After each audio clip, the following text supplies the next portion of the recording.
Hello po mga kababayan, kamusta po kayong lahat? And once again, welcome back to another episode of Simply Talkies Vlog. Ang pag-uusapan natin mga kababayan ay ito pong embattled, no? Ito po, parang itong ahensya ng pamahalaan na ito nababalot ng mystery, no? Alis muna tayo ng konti sa confidential funds, no? Pero babalikan natin yan kasi maraming kaganapan dyan. So, bago po natin sabihin kung anong ahensya ito, i-flex ko muna yan. Haya Nature Resort. For more details, puntahan nyo po yung kanilang FB page. And shout out at pasasalamat sa lahat ng ating channel members. Ganun na rin po sa mga regular viewers sa ating video premiere. No? Hindi ko na po kayo mabanggit. Alam ko naman kung sino kayo at alam nyo kung sino kayo. No? Maraming salamat po sa inyo sa patuloy nyong pagsuporta sa channel na ito. Okay, so ang tinutukoy po nating embattled o nababalot ng mystery ng korupsyon ay ito pong Department of Transportation. The DOTR. Diba, naalala nyo, ang daming kalokohan dyan, yung mga sangay niyang ahensya under this department. So yung airport, yung CAAP, yung LTO, at ngayon nga po, meron pa isa yung MIAA, no? 'Di ba? Yung chair yung chief noon, si Chong, 'di ba? Pinaalis ng ombudsman kasi power play, no?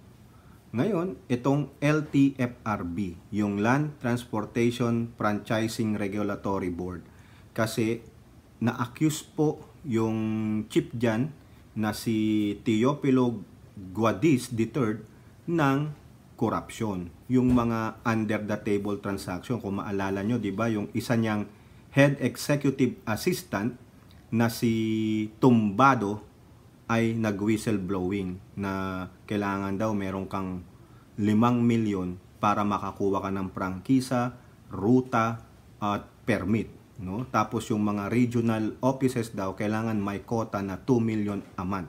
So biruin nyo, laking pera pa lang pumapasok diyan.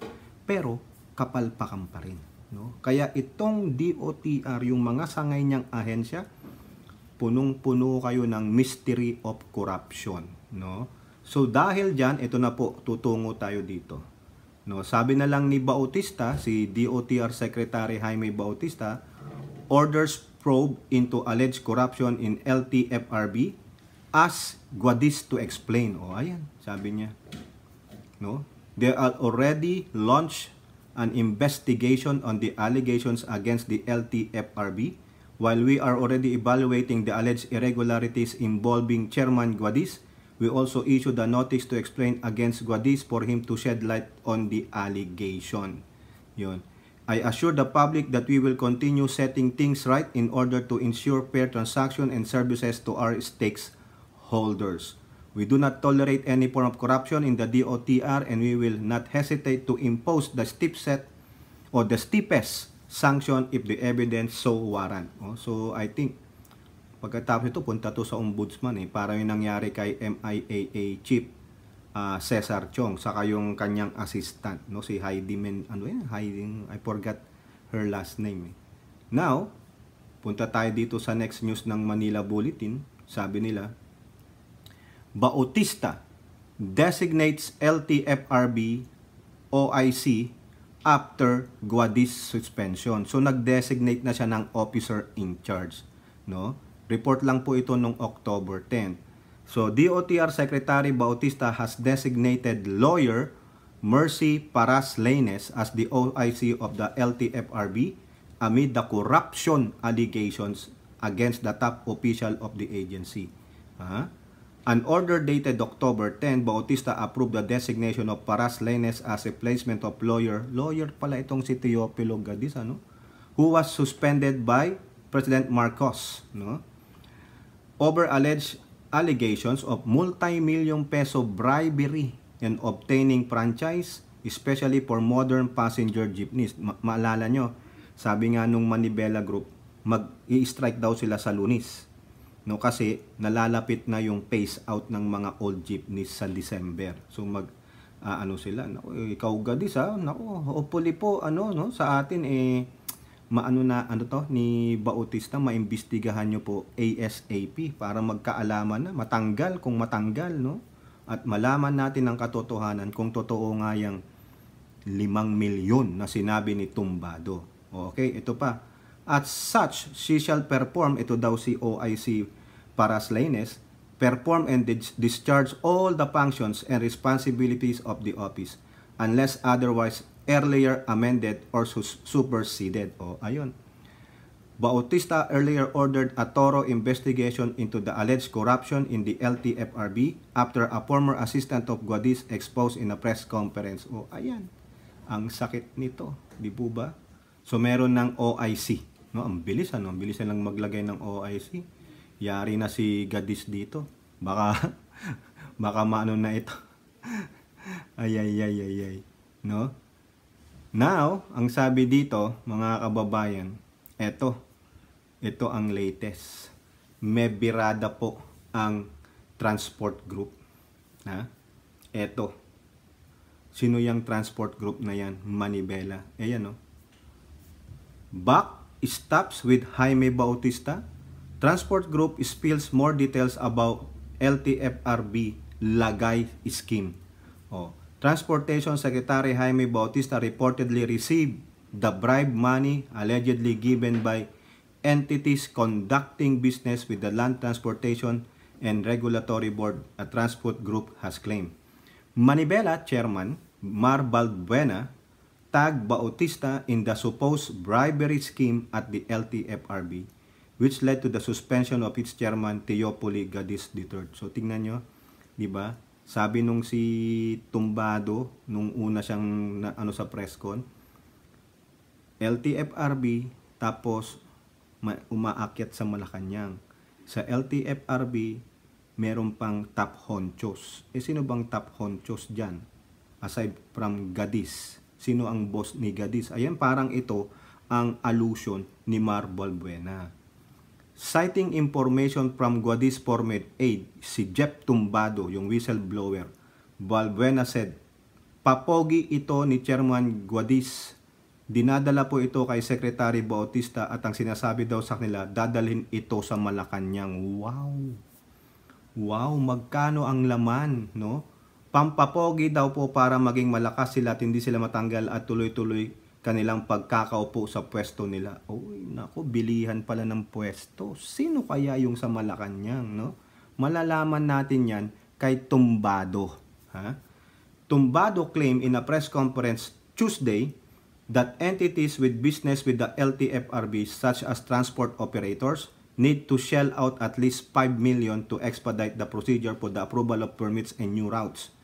Due to Bautista's alleged involvement in the corruption inside LTFRB, Balbuena said it was unwise, no, for the Department of Transportation to prove Guadis. No? So, ano daw, hindi daw dapat pagkatiwalaan, hindi dapat na DOTR ang mag-imbestiga kay Guadis.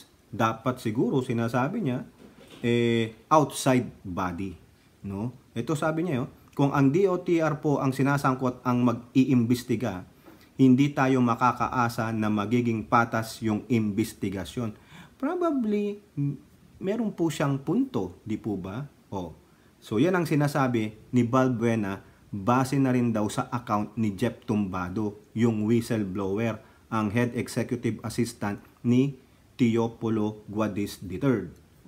Okay, tandaan nyo yan ha, mga kababayan. Kasi, eto po. Ito rin. Abante tonight, latest. Leader ng Manibela. Pasak lolo. Nagpapasak lolo sa PNP. Ang hirap. Bulol talaga eh. Humingi ng tulong ang leader ng transport group na Manibela sa Philippine National Police dahil sa umano'y banta laban sa kanya ni Department of Transportation Secretary Jaime Bautista. Ayun. Kung baga nagpa-blatter na to, no? Humihingi siya ng tulong sa PNP at pinapa-blatter niya. Siguro kung maaring may mangyari sa kanyang buhay, ang ituturo ay si Bautista. Ano ba to? Kahapon ng hapon ay nagtungo si Manibela President Mar Balbuena sa Criminal Investigation Detention Group sa Camp Crame upang magsampa ng reklamo laban kay Bautista. Uy, nako. Ang reklamo ni Balbuena ay nag-ugat sa inilabas na pahayag ni Bautista na magsasampa ito ng kaso sa mga sumisira sa kanyang pangalan dahil sa pag-aakusa sa kanya kaugnay ng umano'y korupsyon sa LTFRB. No? Magsasampa daw. Mamaya makikita natin yan. Ipinablatter ni Balbuena ang banta ni Bautista, subalit hindi naman ito siniwalat kung anong reklamong kanyang isasampa laban sa DOTR chief. Pwede bang ipablatter yung sasampahan ka ng kaso? Parang tinanggalan mo naman ng karapatan yung magsasampa ng kaso sa'yo. So, ibig sabihin sa blatter, do not sue me. Pwede po ba yun? Correct me if I'm wrong ha. Kayo dyan na may mga alam sa legalities, no? Ito, samantala, sinabi ni PNP Public Information Office Chief Colonel Jean Pajardo na tinitingnan ng CIDG ang reklamo ni Balbuena. We will also give assurance to them na the PNP will provide assistance. So, siyempre, you have to accord him yung safety niya. Malay nyo, di ba? Baka nakakatunog siya. Ngayon, ano po ang sabi dyan ni Bautista? Bakit nga ba kasi nag-file ito, no? Ng blatter? Baka hindi lang sa pagkakaso sa kanya. Eto po ang sabi, no? Ni Bautista sa Manila Bulletin, ha? October 10. Bautista denies involvement in alleged LTFRB corruption. ICE filing of charges. Kaya pala pumunta na sa PNP si Balbuena. Natakot siyang kasuhan. Pwede ba yon? No? Ipapablatter mo na wag kang kasuhan? Pwede po ba yun, mga Hindi ko po maintindihan, mga kababayan. Pwede ba yun na pwede kang mag-blatter na bawal akong kausuhan? Paano kung libelous na yung sinabi mo, nag-aakusa ka na napatunayan na wala na, hindi pala siya involved. Nasira mo na siya. Paano yun? May blatter ako. Ewan ko po, no?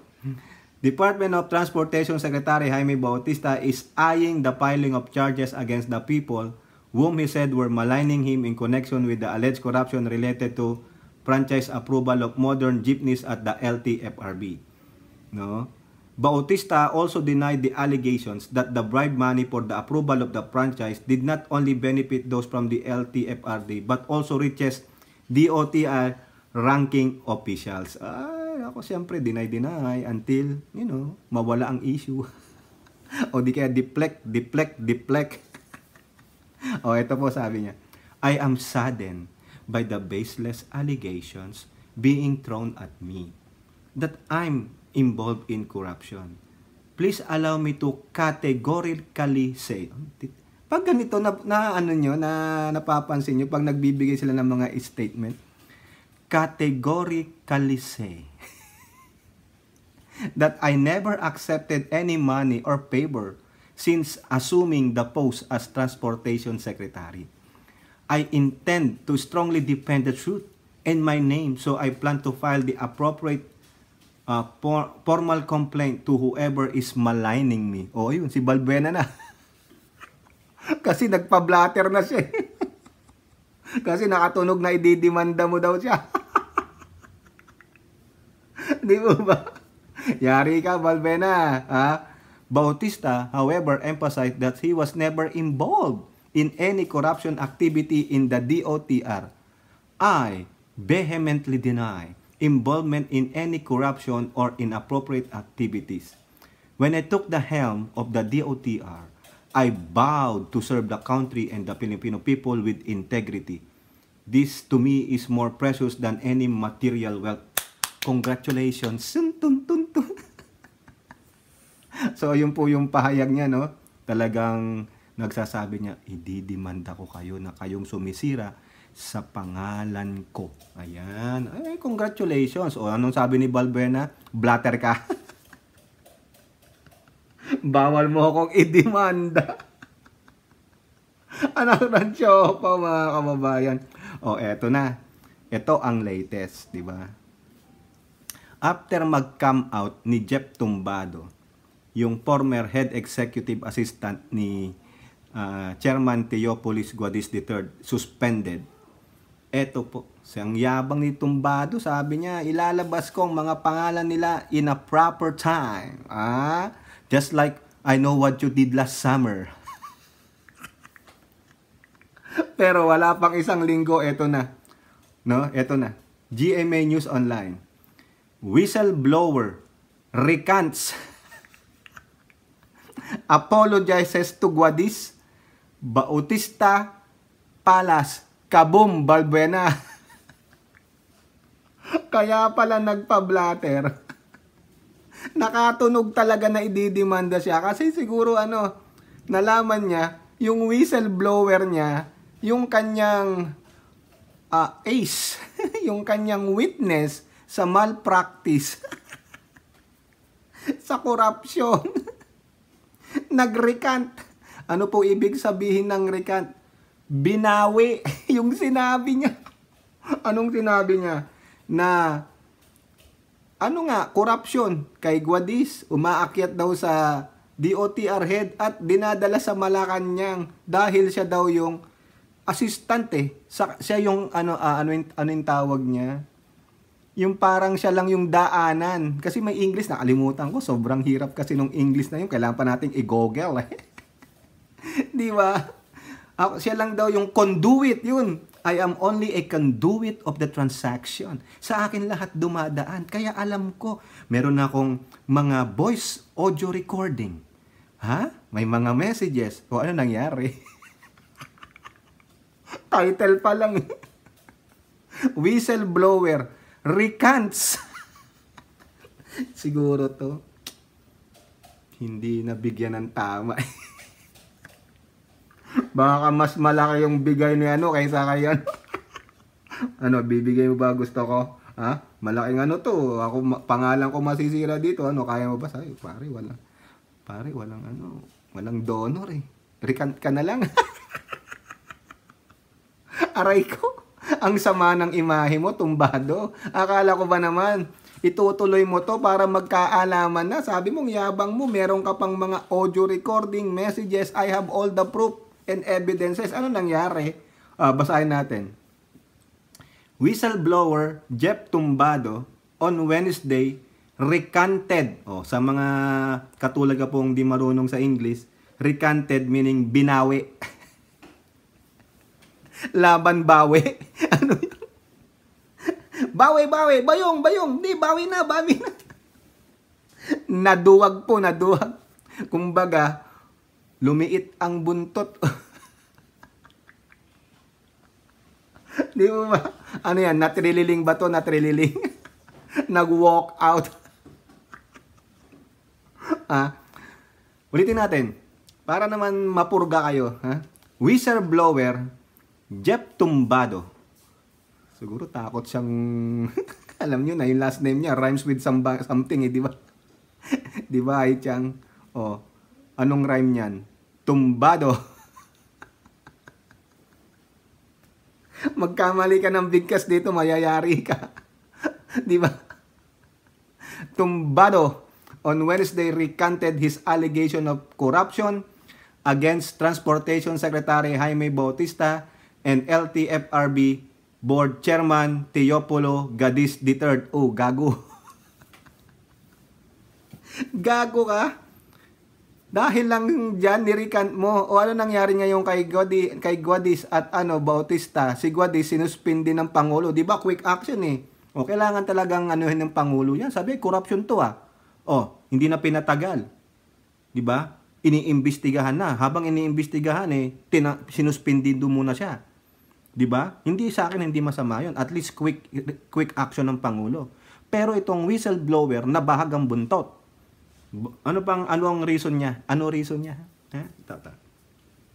Quote, after a careful reflection and deliberation, it is my honest pa daw siya, desire to reiterate whatever allegations may have been said during the press conference on October 9, where the public declaration was made were all unintentional and misguided. Puto. Sa Tagalog ito after na masusing pagninilay-nilay at pag-uusap, deliberation It is my honest desire. Ako po, ayon po sa aking kagustuhan ng malinis, no? Honest, ano ba Tagalog ng honest? Matapat, na ulit-ulitin, na kung ano man po yung allegations na nasabi during the press conference noong October 9, kung saan public pong naideklara, ay naideklara with all unintentional, hindi daw po intentional, hindi sinasadya, and misguided. Sino ang nag-guide sa'yo? Bakit ka na misguided? Yung tumulong. Yung sabi mo, dito po ang daan. Yung pala, mali na yung dinadaanan mo. Pasensya na po kayo sa Tagalog interpretation.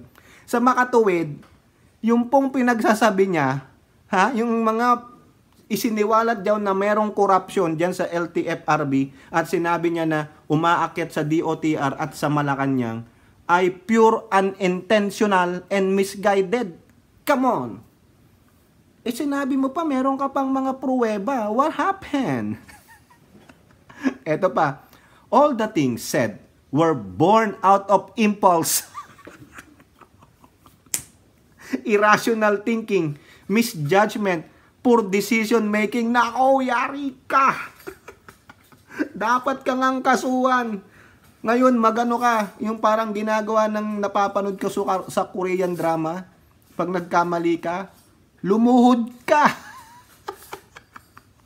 Visit ka. Ang dami mong winalawang hiya. Bakit? We're born out of impulse. Parang bugso ng damdamin lang. Walang maisip, walang matinong pag-iisip. Misjudgment. Poor decision making. Come on. Di ba? Tapos kinagat ka ng manibela, tinulungan ka. Kasi alam mo naman yung manibela Di ba? Left-leaning din yan. Pagkakataon na ng manibela yun na i-milk out ka. Siguro na-realize mo. O ngayon, nako, lalo kang mag-iingat. No?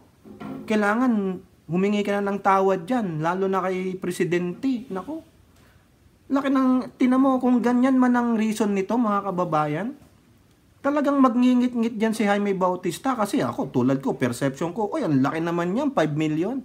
Sabi ko sa inyo the perception. Perception pa lang. Dahil doon sa sinabi niya, ay, talaga, merong ganyan. Kasi may ebidensya pa daw siya Ilalabas niya in a proper time. Diba? At umabot pa ng Malacanang. O diba? Yung iniisip na natin, si First Lady yan. O, imamalay na si First Lady. Tapos kamura-murat mo. 2 araw pa lang. Siguro ano bang tinira mo habang nasa presscon ka? Ha? Anong tinira mo? Nagpenta ka ba? Nagpenta ka? O nag-shabu-shabu ka? Ha? Nag-shabu-shabu ka ba? Tatanong lang Putragis ka Dami mong naperwisyong tao tapos ganito lang ang sasabihin mo? Iririkant mo? So therefore, kung gagamitin ka pa ng manibela as a star witness, you are no longer credible.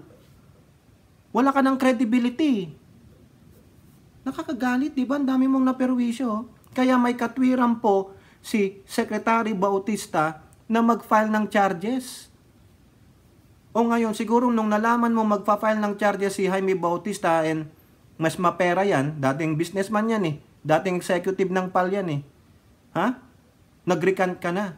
Hingi ka ng sorry. Di ba? Ay, nakakahiya po ito. Tapos meron pa dito mga balita, mga kababayan, ha?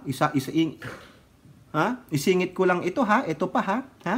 Ito, updated lang ito sa GMA News, sabi dito, DOTR Chief Bautista, 2 congressman linked to LTFRB graft.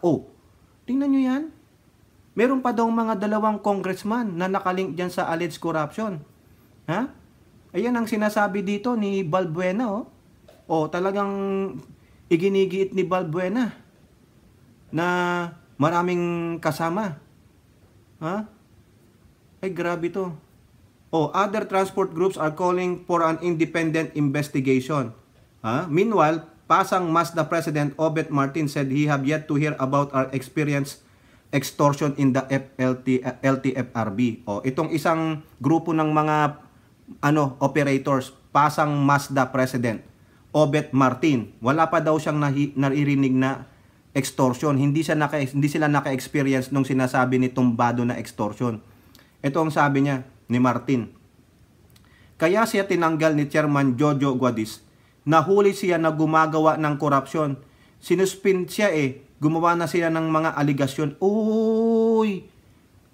Ikaw pala Tumbado Ito may nagsabi yung Pasang Mazda President si Obet Martin. Ikaw pala yung nahuling gumagawa ng korupsyon tapos nung sinuspendido ka, naging bitter ka. O ayan. Di po ba?